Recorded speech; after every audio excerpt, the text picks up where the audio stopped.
Ai. Vadikani, muri kuita dambudziko reproblem. Dambudziko reproblem ndiro ramuri kuita.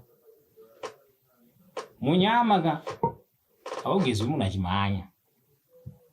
Zvamunoita zviya zvokugeza kuti ndoda kuti manya, ndoda kuti geza 3 days ndoba tatopedza, ndoba tatoti aiwa.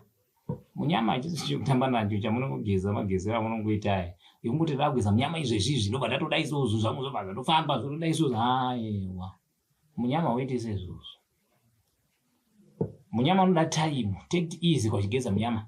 Tora nguva kugeza munyama. Pata munozonzwa kuti ndageza 3 days vanonge vatoona kuti uri kumhanya.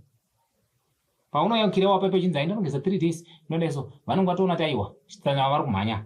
Saka the best regedza tivaite sei tivape zviri kumhanya izvozvo. Handiti saka toda kubatsirana panyaya dzokugeza munyama. Handiti ka toda kubetserana. Right, zvaunoita iwewe unotora king onion yako. Watora king onion yaya usabvisa anything kana anga midzi kana anga kana zvimashizha kana chii. Icheke into 4 pieces. Wacheka into 4 pieces. Handiti wobva watanga kugeza unogeza 7 days. Wacheka into 4 pieces geza 7 days.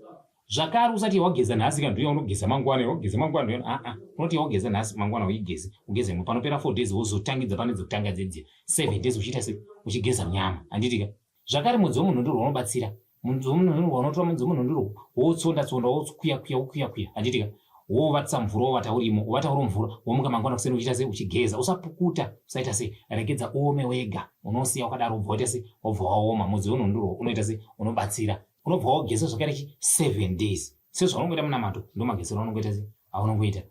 Unovhura ukatoona watoisa muhomwe mudzi wouya unotokuita kuti chiro enda kumainterview chiro zvakabasa aiwa ka zvinovhurika wogura kadiko ubva waisa pasi perima apa zvinhu zvinotokubatsira izvozvo kuti uchisvika uchitaurawo nesu papakira wazezvara madzibva chidhumbeni asi kuri gogwe tinototaura tonzwisana. Handiti zvakare mazhizha embambaira. Handiti ukatora mazhizha embambaira ari fresh aya ukamaisa kubhutsu yekulaptop aiwa chiro chinotsvaka basa ka unovhura unoita sei unovhura uchidamwa kuinterview kuti aiwa kuya kuno unogona kutobva musi uyo watova pabasa musi wacho kudiwa nemurungu kwedzuka mari pabasa kufarirwa nevanhu ita sei unongotora chete kuisa kubhutsu yako yekuleft uswera wakaita sei wakatsika manhero wobva wabvise zvako mangwana ndizvozvo. Handiti kuswera paunenge wangoti ini nanjadi. Handiti unobatsira iwo yaya. Handiti unogona kutora zvakare jinja wobva waitsonda jinja riri watsonda jinja yaya wobva wairasa mvura mubhaketi wosanganisa neuchi. Unotora jinja woitsonda iyoyo woikuya. Handiti woisanganisa neuchi zvorara mvura womuka mangwana uchita uchigeza aupukuti. Zvinopa futi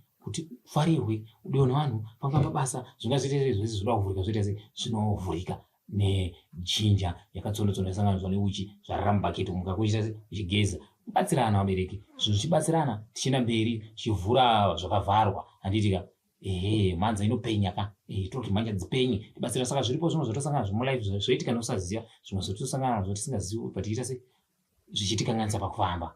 Saka tinokutendai tinoti isusu stay creative, subscribe, like and share. Stay creative.